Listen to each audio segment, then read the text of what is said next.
ऐसे घुमाओ, इधर इधर इधर, हाँ इधर घुमाओ, हाँ बस। इको बंद कर दो भैया, सीटी ना होना चाहिए। हजरात, लायक तारीफ हैं आप हजरात कि आज अहले बैत की मोहब्बत में इतना बड़ा प्रोग्राम मुनक़िद किया। और मेरे बाद जमात अहले सुन्नत के एक नौजवान आलिम, बहुत बड़े ख़तीब हैं जो बरेली शरीफ से तशरीफ़ लाए हैं, उनका बयान आपको सुना होगा। और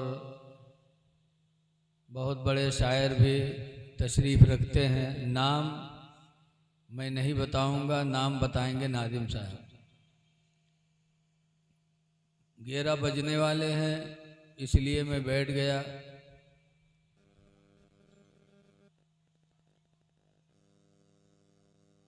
अहले बैत हसन और हुसैन से मोहब्बत हम और आप तो करते ही हैं, लेकिन सहाबा ने अहले बैत से कितनी मोहब्बत किया। तो 2 मस्जिदें, 3 मस्जिदें बहुत बड़ी हैं। 2 मस्जिदों का तज़किरा है कि मदीना शरीफ की मस्जिद नबवी में मुअज्जिन थे हुजूर की ज़ाहिरी हयात में। कौन मुअज्जिन था मदीने में? हज़रत बिलाल रदियल्लाहु अन्हु। और हुजूर के हयात ज़ाहिरी में मक्का शरीफ के मस्जिद में मुअज्जिन कौन थे? हज़रत अबू महजूरा रदियल्लाहु ताला अन्हु। बड़े दर्जे इन लोगों के। मुअज्जिन के तो वैसे बहुत बड़े दर्जे होते हैं। कहीं किसी भी मस्जिद का मुअज्जिन हो, अजान देने वाले को अल्लाह क़यामत के दिन इख्तियार फरमाएगा, इख्तियार देगा कि दुनिया में तो मस्जिदों में अजान पढ़ता था, आज मैदान महशर में भी अजान पढ़। तेरी अजान की आवाज़ जहाँ तक लोग सुनेंगे, सबके बारे में हम तेरी शफाअत को कबूल करके सबकी मग़फ़िरत कर देंगे। बेशक बेशक, सुभान अल्लाह। तो मुअज्जिन का दर्जा बहुत बड़ा है। लेकिन आज लोग अजान देने से कतराते हैं। अव्वल तो जनते ही नहीं हैं, और जनते हैं तो सोचते हैं अरे हम अजान दी, मौलवी कहीं नौकर रखे हैं, वो कई काम है, हम काहे दे। अजान देने का बड़ा सवाब है, बहरहाल वो कहने का वक्त नहीं है। तो मस्जिद नबवी के मुअज्जिन थे हज़रत बिलाल रदियल्लाहु अन्हु। हुजूर का विसाल हुआ तो हज़रत बिलाल जब हुजूर को मदीने में नहीं पाए, तो हज़रत बिलाल ने मदीने को छोड़ दिया। इको बंद करो, अभी इको है, बंद करो बिल्कुल। हज़रत बिलाल जब हुजूर की जुदाई बर्दाश्त न कर सके तो मदीने से मुल्क शाम चले गए। और मुल्क शाम के एक शहर हल्ब में रहने लगे। 1 साल गुजर गया। 1 साल के बाद हुजूर बिलाल के ख्वाब में आए। फरमाते हैं बिलाल, ज़ाहिरी ज़िंदगी में तुम हमसे इतना करीब थे और मेरे विसाल के बाद तुम हमसे इतना दूर हो गए कि मुल्क शाम चले आए। हज़रत बिलाल जैसे ही उठे रोने लगे और फिर घोड़े पे बैठे और मुल्क शाम से सीधे मदीना फिर आए।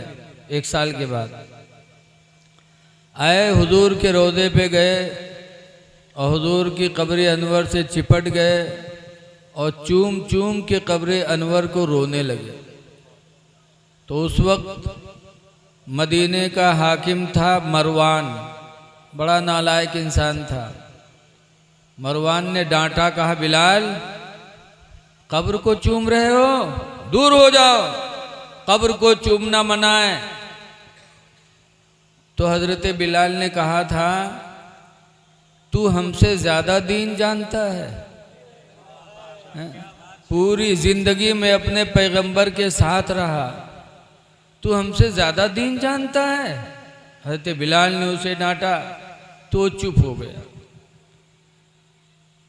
इसीलिए आला हजरत फाजिल बरेलवी रज़ी अल्लाह अन्हु लिखते हैं कि किसी वली नबी के कब्र पे जाओ तो अगर इश्क तुम पर गालिब आ जाए तो कब्र को चूम सकते हो, जैसे कि हजरत बिलाल ने चूमा था।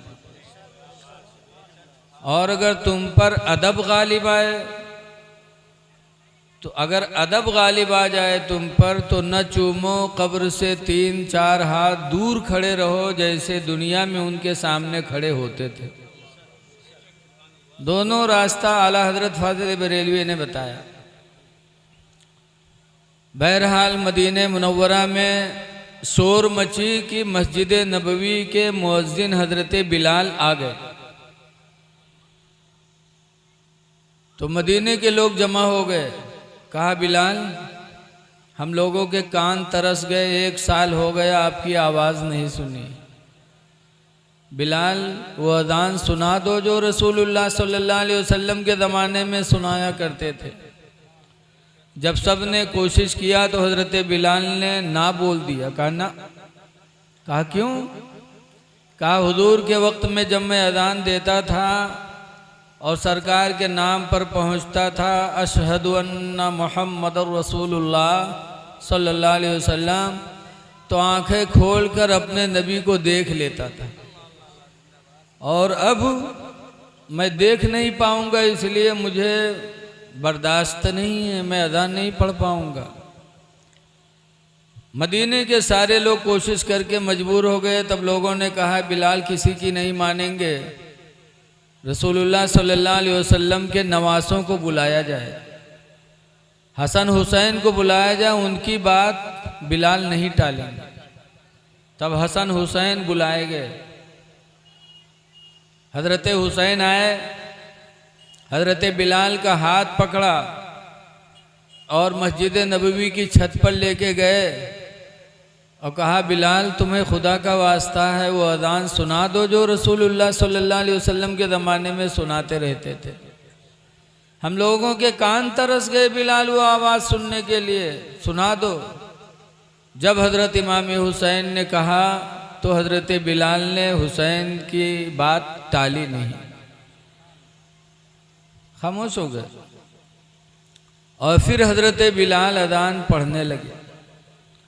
सबकी बात तो नहीं मानी, लेकिन इमाम हुसैन की बात मान गए। जैसे अज़ान शुरू की, अल्लाहु अकबर अल्लाहु अकबर, वैसे मदीने में हर घर से मर्द, औरत, लड़कियां सब निकल पड़े। पूरे मदीने के लोग आ गए, मस्जिद नबवी के आसपास के हिस्से सब भर गए और एक शोर मची कि मस्जिद नबवी के मुअज्जिन आ गए, तो अल्लाह के रसूल जो इमाम थे वो भी आए होंगे। चलो, जब मुअज्जिन आए हैं तो इमाम भी आए होंगे, चलो देखा जाए। मदीने के सारे लोग जमा हो गए और जब हजरत बिलाल अशहदु अन्ना मोहम्मद पर पहुँचे, अब आँखें खोली और सरकार को नहीं पाया तो एक चीख निकली और बेहोश होकर ज़मीन पे गिरे। और फिर जब होश आया तो फिर उठे और मुल्क शाम चले गए और फिर वहीं उनका इंतकाल हो गया। यहाँ से एक बात का अंदाज़ा लगाओ कि इमाम हुसैन वो थे कि जिनकी बात बिलाल ने टाली नहीं। सबकी बात टाली लेकिन उनकी बात नहीं टाली। लेकिन ये यजीदी कितने बदनसीब थे जो इमाम हुसैन की कोई बात नहीं माने। इमाम हुसैन ने मैदान करबला में 3 बातें कही थी कि यजीदियों, 3 बातों में से कोई एक बात तुम मान जाओ। पहली बात तो यह है कि तुम लोगों ने ख़त देकर मुझे बुलाया तो मैं आया, उठा के झोला पलट दिया। 53 खतूत थे कूफा वालों के, कहा तुमने बुलाया तब मैं आया, तो अगर चाहते हो तो अपने घर ले चलो। एक बात। और दूसरी बात यह है कि अगर तुम लोग नहीं चाहते हो, मेरा आना तुम्हें पसंद नहीं है, तो फिर मुझे छोड़ दो, मैं मदीना वापस चला जाऊँ। 2 बातें। तीसरी बात यह है कि या तो फिर मुझे दमिश्क ले चलो, यजीद से मैं अपनी बात खुद तय कर लूँगा। 3 बातें इमाम हुसैन ने रखी थी, बताओ इसमें कोई दिक्कत वाली बात थी? लेकिन एक बात भी नहीं माने यजीदी, इतने बड़े बदनसीब थे। तो आज हम और आप अहले बैत की मोहब्बत में आए हैं। अहले बैत का दर्जा कितना बड़ा है।